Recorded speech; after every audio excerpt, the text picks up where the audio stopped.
Hello friends, বিথিকার রান্নার সহজ পাঠে সবাইকে নিমন্ত্রণ রান্না শেখার জন্য। আজকে আমরা শিখব মতিচুর নাড়ু। সেই জন্য আমি নারকেল নিয়েছি, এখানে একটা বড় সাইজের চিনি নিয়েছি, কিশমিশ নিয়েছি, কাজু নিয়েছি। এই দিয়ে তৈরি হবে আজকে মতিচুর নাড়ু।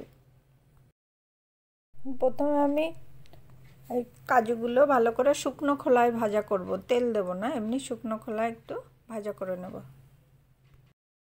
কাজুটা আমার ভাজা হয়ে গেছে। আমি ওর মধ্যেই কড়াইটা গরম থাকতে থাকতে কিশমিশটা যেহেতু ধুয়ে নিয়েছি, সেই জন্য জলটা শুকানোর জন্য একটুখানি ওর মধ্যে জাস্ট 1 মিনিট একটু নাড়াচাড়া করে নেব।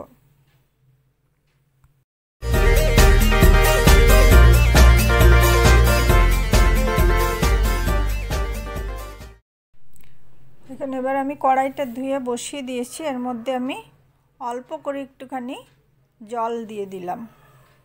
জলটা একটু গরম হতে দেব। জলটা একটু হালকা গরম হতেই আমি এখানে 100 গ্রাম মতো গুঁড়ো দুধ দিয়ে দিলাম।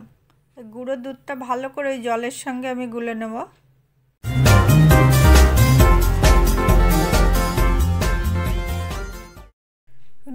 দুধটা আমার গুলে গেছে, তারপরে একটুখানি নাড়াচাড়া করে দেখুন একটুখানি ফুটছে যখন, তখন আমি এর মধ্যে চিনি দিয়ে দিলাম। এখানে মেজারমেন্ট কাপের 1 কাপ মানে 250 গ্রাম মতো চিনি আমি এখানে দিয়ে দিলাম। চিনিটাকে আমি এই দুধের সঙ্গে ভালো করে মিশিয়ে নেব, ভালো করে চিনিটা গলে যাবে সেরকমভাবে। দেখুন চিনিটা যখন এরকম ভালো করে গলে যাবে, তখন আমি এই 4-5টা এলাচ আমি কী করলাম, ছিঁড়ে ওটাকে পুরো ওর মধ্যে দিয়ে দিলাম, তাহলে গন্ধটা খুব সুন্দর এলাচের মতো হবে। দেখুন চিনিটা যখন এরকম ফুটে, যেরকম আমার এটা দেখছেন যেরকম এরকম ফুটে উঠবে, তারপরেই আমি এর মধ্যে নারকেল দেব।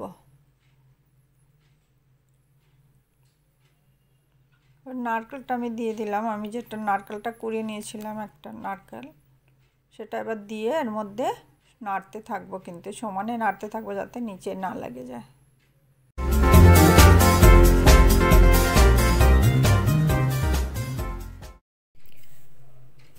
দেখুন যখন এরকম নারকেলটা অনেকটা শুকিয়ে আসবে, ঠিক আঠালো হওয়ার ঠিক আগের মুহূর্তে আমি যে কাজুগুলো নিয়েছিলাম সেটা একটুখানি দেখুন ভেঙে ভেঙে নিয়েছি, সে কাজুটা আমি এরকম ভেঙে ভেঙে দিয়ে দিলাম।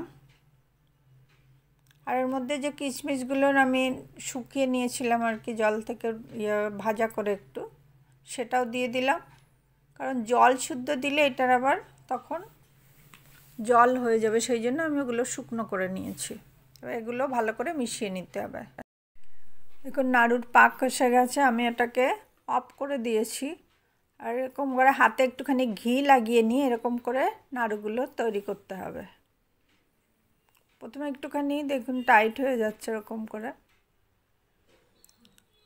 আস্তে আস্তে হাতে এরকম মুড়িয়ে মুড়িয়ে নাড়ুগুলো তৈরি করে নিতে হবে। ঘিটা দিলে খুব সুন্দর গন্ধ বেরোয়, এই জন্য একটু ঘি মাখিয়ে নিলে ভালো হয়। দেখুন আমি পুরো নাড়ুগুলো এরকমভাবে বানিয়ে নিয়েছি।